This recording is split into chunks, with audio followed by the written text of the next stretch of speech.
Hello my dear students, welcome to Kaushal classes. UP DElEd first semester की classes start हो चुकी हैं। तो जिन भी विद्यार्थियों ने अभी तक क्लासेस नहीं अटेंड की हैं, तो आप सभी लोगों से रिक्वेस्ट है आप लोग क्लासेस ज़रूर देखिएगा।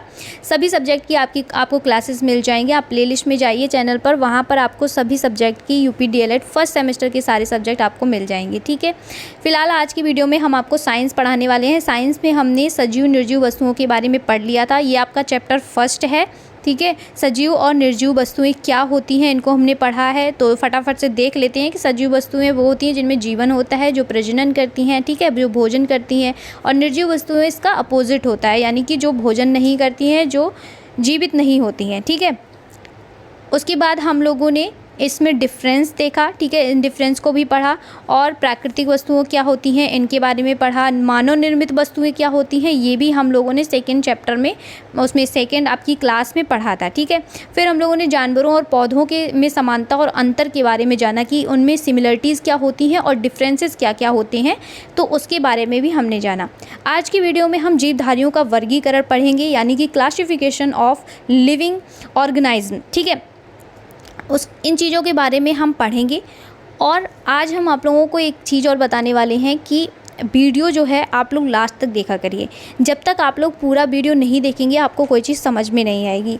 लास्ट में आज हम आपका पूरा चैप्टर फिनिश कर देंगे। जो भी आपके चैप्टर फर्स्ट में चीज़ें थी, जो भी आपके चैप्टर फर्स्ट में जितने भी पॉइंट्स हैं साइंस में, वो सारे पॉइंट्स आज की वीडियो में कंफर्म हो जाएंगे। ठीक है, क्लियर कर देंगे। और कल हम आपको चैप्टर फर्स्ट का MCQs कराएंगे, उसके बाद वन लाइनर कराएंगे। तो हमेशा की तरह हर क्लास में चाहे कोई भी सब्जेक्ट हो, हम आपको एक चैप्टर के बाद में MCQs करवाते हैं। ठीक है, MCQs आपके होते हैं और आपको फिर वन लाइनर भी कराते हैं। ठीक है, तो MCQs और वन लाइनर का जिन भी विद्यार्थियों को वेट है वो लोग ज़रूर करिएगा और वन लाइनर ज़रूर देखिएगा, MCQs भी देखिएगा। इससे क्या होता है, जो भी डीएलएड फर्स्ट सेमेस्टर में आपके मतलब पहले प्रीवियस ईयर में आपसे जो क्वेश्चंस पूछे गए हैं साइंस में, मैं वही सारे क्वेश्चंस लेकर आती हूँ। इससे आपकी प्रैक्टिस होगी, जब एग्ज़ाम आएगा तो आपको बहुत ही ज़्यादा हेल्प मिलेगी। ठीक है, तो चलिए आज की वीडियो में पढ़ेंगे क्लासिफिकेशन ऑफ लिविंग ऑर्गेनिज्म। चलिए क्या होते हैं वो पढ़ते हैं। सबसे पहले हम देखेंगे कि सजीवों को उनके रहने की जगह, खाने की आदत और शरीर की बनावट के आधार पर अलग अलग वर्गों में बांटा जाता है। ठीक है, अलग अलग वर्गों में बांटा गया है। देखिए क्या लिखा है, सजीवों को उनके रहने की जगह, खाने की आदत और शरीर की बनावट के आधार पर अलग अलग वर्गों में बांटा गया है। वर्गीकरण देख लेते हैं कि कैसे इनका वर्गीकरण किया गया है। दो आधार पे किया गया है। सबसे पहले निवास स्थान के आधार पर और दूसरा आहार के स्थान पर। ठीक है, निवास स्थान के आधार पर कैसे किया गया है वो देख लेते हैं कि जलजीव जो पानी में रहते हैं, जैसे कि मछली, ठीक है, उनको क्या कह दिया गया है, जल जीव। स्थलीय जीव कौन है, जो ज़मीन पर रहते हैं, जैसे कि शेर, ठीक है, शेर, चीता, ऐसे। ठीक है, और उसके बाद वायवीय जीव वो होते हैं, वायुवीय जीव वो होते हैं जो उड़ सकते हैं। ठीक है, जैसे कि पक्षी, मोर, कौआ, कबूतर, है ना, ये सब जो होते हैं वो होते हैं वायुवीय जीव। और उसके बाद स्थलीय जीव होते हैं शेर और जितने भी जानवर होते हैं जो ज़मीन पर चलते हैं। जल जीव उनको कहा जाता है जो पानी में रहते हैं। ठीक है, तो एग्जाम्पल भी यहाँ पर आप देख सकते हैं। और उसके बाद ये तो निवास स्थान के आधार पर किया गया कि ये कहाँ रहते हैं। ठीक है, उस स्थान उस वजह से उनका जो है वो वर्गीकरण किया गया। अब हम आधार के स्थान पर देखेंगे। आधार के आहार के आधार पर कैसे उनका वर्गीकरण किया गया है। शाकाहारी, मांसाहारी और सर्वाहारी, इन तीन कैटेगरीज़ में डिवाइड किया गया है। शाकाहारी में केवल वो आते हैं जो पौधे खाते हैं, जैसे कि गाय। ठीक है, गाय क्या होती है, खाना खाती है, पौधे खाती है। ठीक है, मांसाहारी में क्या होता है, जो केवल मांस खाते हैं। अब केवल मांस खाते हैं, जो बाघ होता है वो केवल मांस खाता है। ठीक है, सर्वाहारी वो होते हैं जो दोनों खाते हैं, जैसे कि मनुष्य जो होता है वो सर्वाहारी होता है। अब सोच लीजिए, पौधे, खाना, ये सब चीज़ें भी हम लोग खाते हैं और मांस भी खाते हैं। जो लोग खाते हैं उनकी बात कर रही हूँ। ठीक है, तो जो मनुष्य होता है वो सर्वाहारी होता है, वो मांस भी खाता है, वो मांसाहारी भी होता है और शाकाहारी भी होता है। ठीक है, तो आहार के आधार पर इनको ऐसे वर्गीकरण किया गया है। इस प्रकार का वर्गीकरण अध्ययन और समझ आसान बनाता है। इससे हमें समझ में आता है कि हम वर्गीकरण जो कर रहे हैं, ऐसे एग्जाम्पल्स के साथ में जब हम समझते हैं तो हमें चीज़ें बहुत ही अच्छे से समझ में आती हैं। ठीक है, तो अब हम देखेंगे जीवों के महत्व के बारे में, यानी कि इम्पोर्टेंस ऑफ लिविंग थिंग्स। जीवों के महत्व को अब हम समझेंगे। सबसे पहले हम समझेंगे खाद्य पदार्थ के बारे में, फूड प्रोडक्ट्स। कुछ जानवरों का मांस भोजन में उपयोग होता है, ठीक है। नेक्स्ट, दूध, दही, घी, अंडा जैसे पोषक तत्व जंतुओं से प्राप्त होते हैं, ठीक है। ये खाद्य पदार्थ, ये महत्व हम इसके समझेंगे और महत्व में हम आपको अंदर कुछ कुछ पॉइंट्स जो हैं वो क्लियर करते हुए चलेंगे, ठीक है। अगर आपका अति लघुत्तरी में आया है तो फिर अगर आपसे उसमें जीवों के महत्व के बारे में पूछा गया है तो आप डायरेक्ट बता सकते हैं कि ऐसे सिर्फ और सिर्फ लिख सकते हैं पॉइंट 1, 2 और 3 ऐसे करके डाल के कि खाद्य पदार्थ, चमड़ा, पालतू जानवर, ऊन, ठीक है, यातायात के साधन, इन सभी को ऐसे ही लिख सकते हैं। लेकिन अगर आपसे लघु उत्तरी में पूछा गया है तो आप उनके अंदर थोड़ी थोड़ी सी डिटेल्स भी लिख सकते हैं, ठीक है।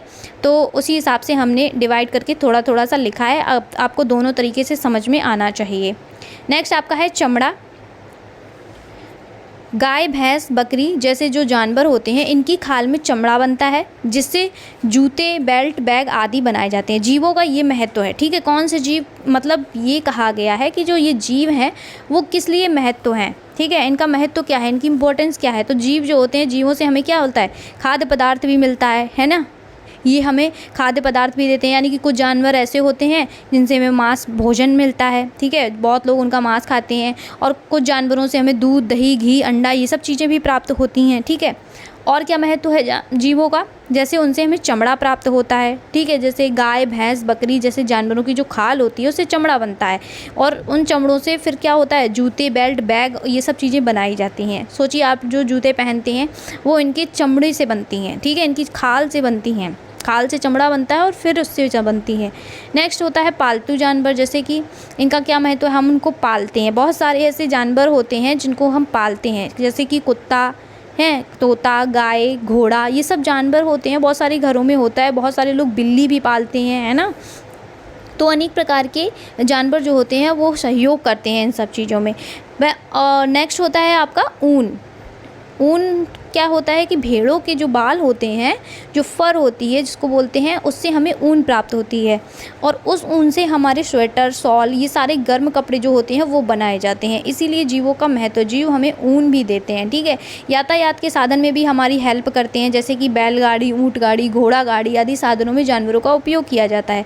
आप वैष्णो देवी घूमने जाएंगे, वहाँ पर घोड़े की सवारी होती है, देखा है आपने, ठीक है। केदारनाथ जाएंगे, वहाँ पर भी आपको ऊँट की सवारी, घोड़े की सवारी, ये सब चीज़ें आपको मिल जाएंगी, ठीक है। बहुत सारी जगहों पर ऐसा होता है कि जो खच्चर होते हैं वो सामान ढोने में आपकी हेल्प करते हैं, है ना। बहुत सारी जगहों में बैलगाड़ियाँ काम करती है, जैसे खेतों में बैलगाड़ी हमारे यूज़ की जाती है ना। तो ये सारे जानवर हमारे हेल्प करते हैं। नेक्स्ट आपका होता है वस्त्र। अब वस्त्र में कैसे हेल्प करते हैं, जैसे रेशम कीट। रेशम जो कीट होते हैं वो आपने देखा होगा वाइट कलर के होते हैं, वाइट कलर में होते हैं कुछ इस टाइप में, ठीक है, इतने बड़े से होते हैं। तो ये जो रेशम कीट होते हैं इनसे हमें रेशम प्राप्त किया जाता है, ठीक है, जिससे कीमती और सुंदर वस्त्र बनाए जाते हैं। रेशमी वस्त्र आप पहनते हैं, रेशम की साड़ी होती है, रेशमी कुर्ता आता है, रेशमी वस्त्र आते हैं। तो ये सारी चीज़ें रेशम के कीट से रेशम निकाल के फिर बनाए जाते हैं। नेक्स्ट हमारा जो जीव महत्व होता है वो परागण। अब ये क्या होता है, जैसे मधुमक्खियाँ, तितलियाँ और कुछ पक्षी पौधों में परागण की प्रक्रिया पूरी करते हैं, जिससे फूलों से फल और बीज बनते हैं, ठीक है। नेक्स्ट होता है औषधि। औषधि में कैसे हेल्प करते हैं, जैसे मछली का जो तेल होता है वो औषधि के रूप में कार्य करता है, ठीक है। और अन्य जानवर हैं जिनकी चर्बी से औषधियाँ बनाई जाती हैं। तो जानवर बहुत महत्वपूर्ण हैं हमारे लिए, वो हर तरीके से हमारी हेल्प करते हैं, जो शरीर को ताकत देती हैं, ठीक है। ऐसी औषधियाँ बनाई जाती हैं जो शरीर को ताकत देती हैं। नेक्स्ट होता है मोती, जैसे कि सीप होता है, सीप से सुंदर सुंदर मोती प्राप्त होते हैं, ठीक है, जिनका उपयोग गहनों के लिए किया जाता है। तो इसीलिए हर सजीव का अपना स्थान और महत्व है और हमें हर जीव का सम्मान करना चाहिए। आपने देखा कि जीव हमारे लिए कितने इम्पोर्टेंट है। जो लोग जीव का सम्मान नहीं करते हैं, उनको ऐसे दुत्कारते हैं, ठीक है, अगर वो आ जाएं तो उनको भगाते हैं, तो आप समझ लीजिए उनसे हमें कितना महत्व मिलता है, ठीक है, वो कितना इम्पोर्टेंट है हमारे लिए, सबके लिए। तो ये आप देख सकते हैं उनसे हमें कितनी चीज़ें प्राप्त होती है। खाद्य पदार्थ होता है, चमड़ा होता है जिसके हम वस्त्र पहनते हैं, जूते पहनते हैं, ठीक है, बेल्ट बनती हैं और हम उनको पालते भी हैं बहुत जगह पर, ऊन प्राप्त होती है, हमारे हमारे यातायात में वो हमारी हेल्प करते हैं, वस्त्र बनते हैं, तो सारी चीज़ों में, इवन हमारी औषधियों में भी वो हमारे लिए कारगर होते हैं। वो हमें औषधियाँ प्रदान कर रहे हैं, ठीक है, जिससे हमारी जो है हेल्प हो रही है अपनी कंडीशन सुधारने में, ठीक है, और हमारे शरीर पनपने में, और हम उनका ही शरीर उनको ही बिगाड़ने में लगे रहते हैं। बहुत सारे लोग ऐसे होते हैं जो जानवरों को कुछ भी खाना नहीं देते, उनको अगर वो आ जाएं तो उनको मार के भगा देते हैं, तो ऐसा नहीं करना चाहिए आपको, ठीक है। नेक्स्ट हम पढ़ते हैं जीवों में अनुकूलन। अब जीवों में अनुकूलन के बारे में पढ़ेंगे। अनुकूलन क्या होता है, सबसे पहले ये जानते हैं। अनुकूलन का मतलब होता है किसी जीव का अपने वातावरण के अनुसार अपने शरीर का व्यवहार में बदलाव करना, ताकि वह वहाँ जीवित रह सके। समझे आप लोग, अनुकूलन का मतलब क्या होता है कि किसी भी जीव का अपने वातावरण के अनुसार, जो वहाँ पे उसका वातावरण है उसके अनुसार अपने शरीर या व्यवहार में बदलाव करना, ताकि वह वहाँ जीवित रह सके। ये नहीं है कि आप, बहुत सारे लोग ऐसे होते हैं जो एसी में रहते हैं और फिर अगर कहीं घूमने जाते हैं, किसी के घर में जाते हैं, तो उनके बहुत नखरे होते हैं, भाई यहाँ ऐसी नहीं, कितनी गर्मी है, ये है वो है। तो जहाँ पे जैसा वातावरण है, जिनके घर में जैसी सुविधाएं हैं, वैसे आप अपना व्यवहार बदलिए, अपने शरीर को ढालिए, ठीक है। उदाहरण में आप देख सकते हैं यहाँ ये सब पर लागू होता है, चाहे जानवर हो और चाहे मनुष्य हो। उदाहरण, ऊँट के पैर जो होते हैं वो चौड़े होते हैं ताकि वह रेत में ना धंसे, ठीक है। ऊँट के पैर चौड़े क्यों होते हैं, क्योंकि वो रेत में चलता है, तो रेत में उसके पैर ना धंसें, इसलिए वो चौड़े होते हैं। नेक्स्ट, मछली के पास गलफड़े होते हैं जिससे वह पानी में सांस ले सके। ध्रुवीय भालू जो होता है उसके पास मोटी खाल होती है जो उसे बर्फीली ठंड से बचाती है। हर जीव में अपने वातावरण के अनुसार खुद को ढाल लिया है, यही अनुकूलन कहलाता है। ये क्या कहलाता है, अनुकूलन, ठीक है। तो ये था हमारा आज का लास्ट जो भी चैप्टर, थर्ड चैप्टर साइंस का, और थर्ड आपका क्लास, ठीक है, फर्स्ट चैप्टर का थर्ड क्लास। और 3 क्लास में हमने आपका जो फर्स्ट चैप्टर है उसके सारे पॉइंट्स जो है वो क्लियर कर दिए हैं। और अगर आपको वीडियो अच्छी लगी हो तो एक लाइक ज़रूर करिएगा। बाकी इसके बाद में अब हम आपको पूरे चैप्टर फर्स्ट के सारे पॉइंट्स के MCQs और 1 लाइनर लाने वाले हैं बहुत जल्द, तो वीडियो को ज़्यादा से ज़्यादा शेयर करिएगा। जितने भी DLED फर्स्ट सेमेस्टर के स्टूडेंट्स हैं वो आप लोग अपने फ्रेंड्स के साथ में, क्लासमेट्स के साथ में वीडियो शेयर करिए।